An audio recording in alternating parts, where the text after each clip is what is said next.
Selamat pagi, perkenalkan nama saya Kesha Bida Ananda Perminas Duatan, Prodi Sastra Indonesia, Fakultas Ilmu Budaya, Universitas Mula Warman.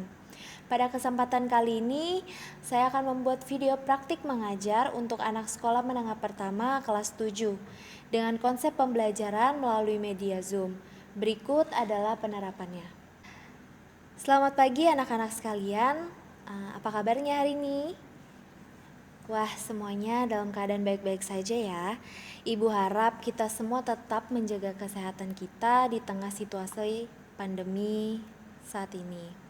Nah, hari ini kita akan melakukan pembelajaran melalui media Zoom.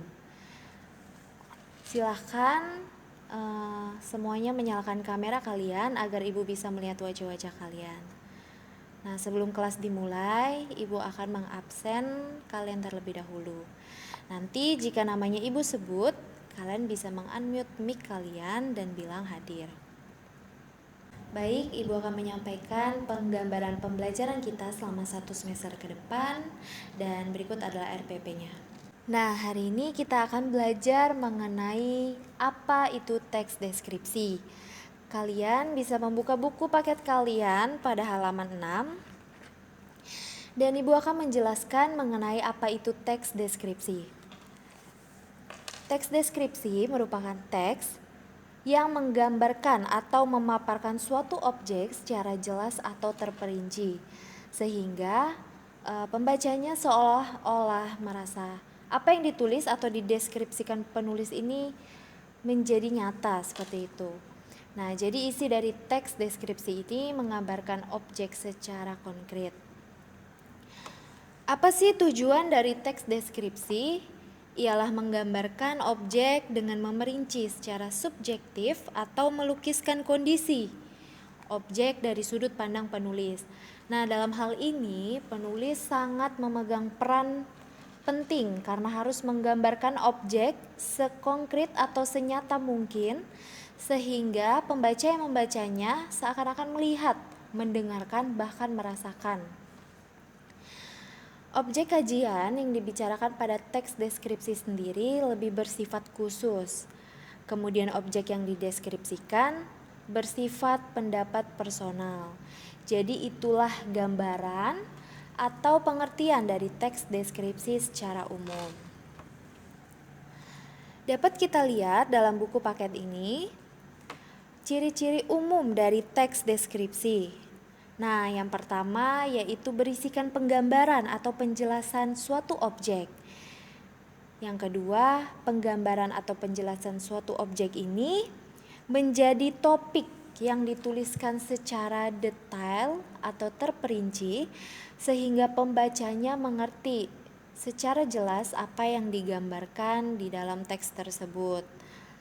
Nah, yang ketiga, pembaca seolah-olah merasa, melihat, mendengarkan, atau mengalami langsung apa yang disajikan di dalam teks tersebut karena teks deskripsi tadi bersifat konkret ya.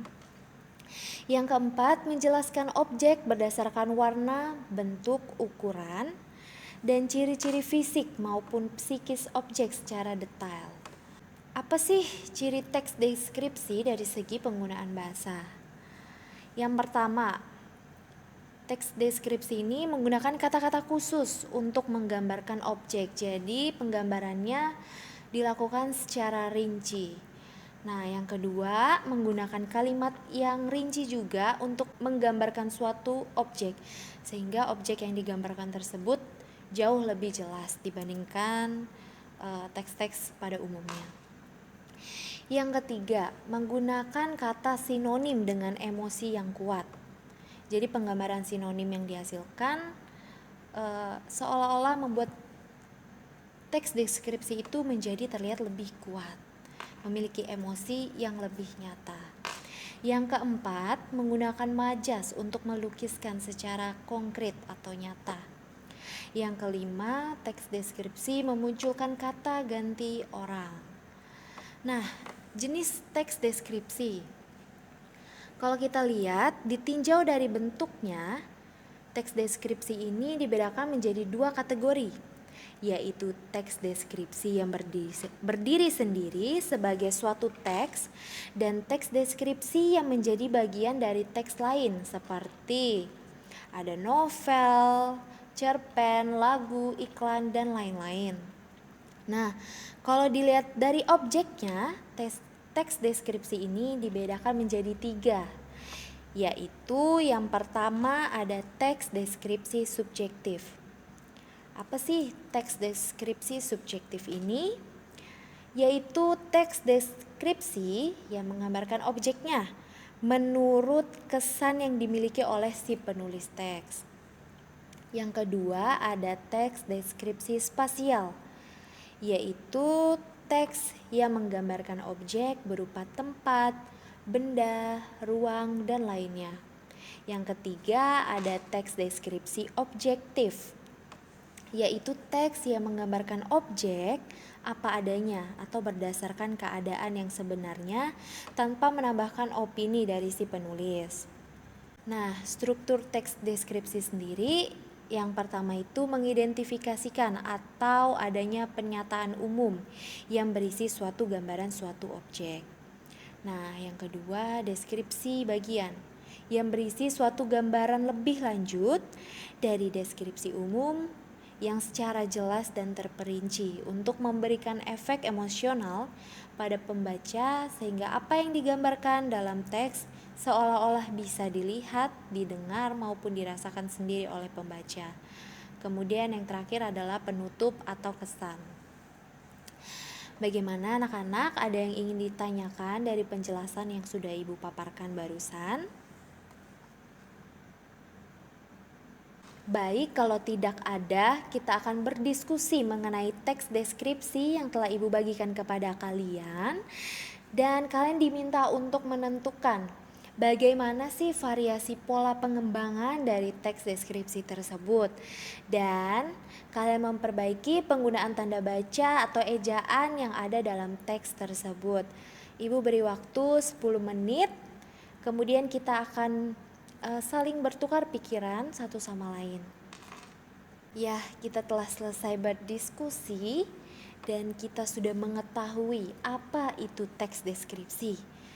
Dari pembelajaran kita pada hari ini, kita dapat menyimpulkan nih bahwa teks deskripsi merupakan teks yang menggambarkan atau memaparkan suatu objek secara jelas dan terperinci, sehingga pembaca yang membacanya seolah-olah merasakan apa sih yang ditulis atau dideskripsikan oleh si penulis. Dari pembelajaran kita hari ini, apakah ada yang belum jelas atau ada hal yang ingin ditanyakan?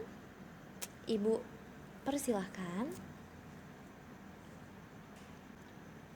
Oke, jika tidak ada, Ibu akan mengakhiri pembelajaran pada pagi hari ini.